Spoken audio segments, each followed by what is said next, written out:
Happy Friday or weekend, if that's when you're seeing this, to 547 Brain-Based Teaching and Learning Week 1. This Week 1 video will be a little bit longer because I just want to go through the flow of how I set up classes. So I'm going to bounce over to the announcement. And every week, my announcements are the same as far as formatting. Just try to make it as easy as possible for you guys to navigate and really focus on the content. And so I'll start with a quote, and then this video will be embedded right here. We go through an introduction, what content you have, your discussion board questions, your assignments for the week, and what's coming up in the following week. And so that is going to be in the announcements every week, posted Sunday, Monday-ish. Yes, everything is also in the Week 1 tab. So you have your topics and your learning outcomes for the week. This video will be right there. There are your readings and video.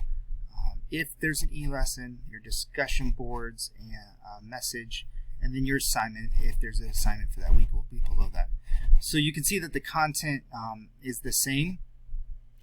There's a little more detail in the announcements, but some people's brains work a little bit better in tables, and some people's brains work a little bit better in this sort of formatting, section formatting here. And so whatever works best for you, and as always, you can find that information in the syllabus as well. So let's jump into Week 1. Do I know what I'm doing today? No, but I'm here and I'm going to give it my best shot. And that's from the great theologian Hansel and the amazing and super dense Zoolander. I love this quote, and I use it with my staff just to really reiterate that all you can do is give your best for that day. And so your best today may be different than your best tomorrow. And so I think that's great for teachers to remember because we're so hard on ourselves, but also great to tell students. So I love this course because it really digs into how the brain works and how we can change what we do and make little modifications to really help students learn better. I know right now is a crazy time. Everyone in this class is professionals. Your job right now is taking way more time and energy and effort than it normally does, and that's saying a lot, as well as having to help students at home as well. I have 2 students literally right now on the computer doing school, and I am not only curriculum support but tech support, and I know you guys are as well. So if something comes up that makes something too hard to reach out and be proactive. So this week, first chapter is about 10 pages in the Sousa book. It's a great book. It's big and it's dense, but there's so much good information. 3 articles, 3 videos, 2 discussion board posts, and then no assignment for this week. But you want to start getting into your groups and looking at your group integration paper project, which is due at the end of next week. I've already put everyone in random groups, and so you can start see who you're in a group with and start over on the groups tab, and we'll pop over there in a minute. So once again, this is Week 1. We're looking at your personal biography, which we'll talk about in a second, and the first chapter really gets into brain geography along with the other content.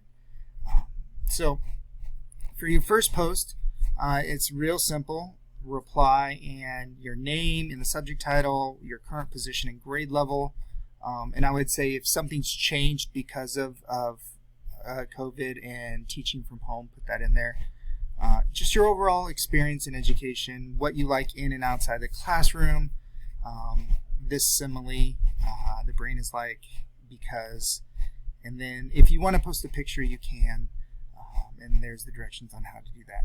Now remember, even for this one, post by Thursday and then respond to 2 posts by Sunday. There is a rubric for discussion board posts. I just want to mention right here that it's a huge part of your program. A lot of learning happens in the discussion board, so don't overlook that. Definitely make sure that you are adding to the conversation when you're replying to peers' posts. Just saying yes or agreeing or even a sentence or 2 is not pushing the conversation along. So this is really the back and forth that we would have in classrooms. The second post, after watching and reading the content, share one idea or thought on the discussion board that you think is important for educators to consider. Talk about why it's significant, how it may enhance or improve what's going on in the classroom, and always, if you're referencing another work, include your citation in APA formatting. So the content, there are 3 articles. They're fairly short, so this is a quick little webpage article on sleep. Another one from EDUT457 on sleep that is, once again, not that long, and how sleep and homework interact. And then a little bit longer one from EDUT457 that's scanned in as a PDF that's a little bit longer. So those are the 3 articles, not too much.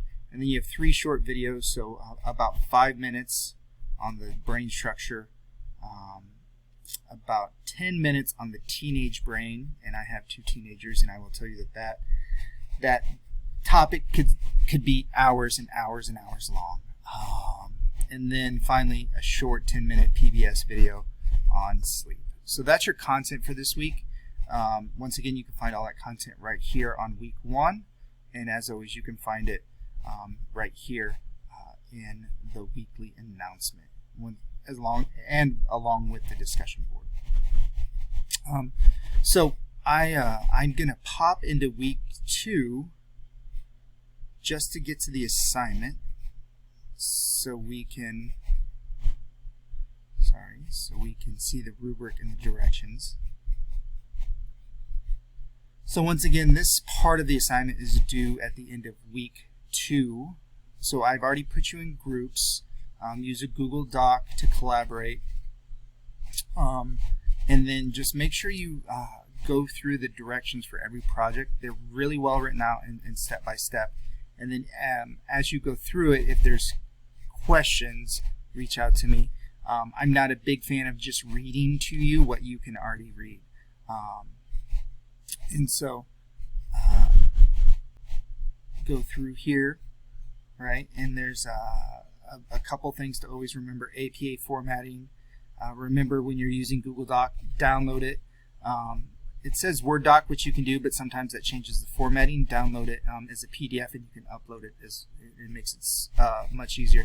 And then it goes into assignment 1B, which is due Thursday on week 3, but we'll talk about that. It's essentially a presentation of what you're finding out in your paper.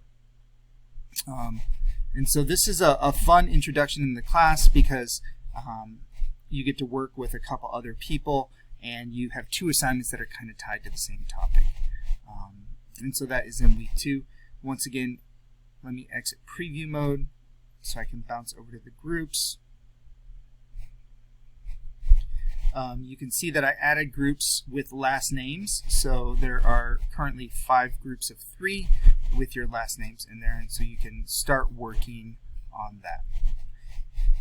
Once again, I'm excited to join you guys for the next 8 weeks, and if you have any questions, please don't forget you can text, call, email, direct message on Twitter, or Voxer. I hope you have a great first week.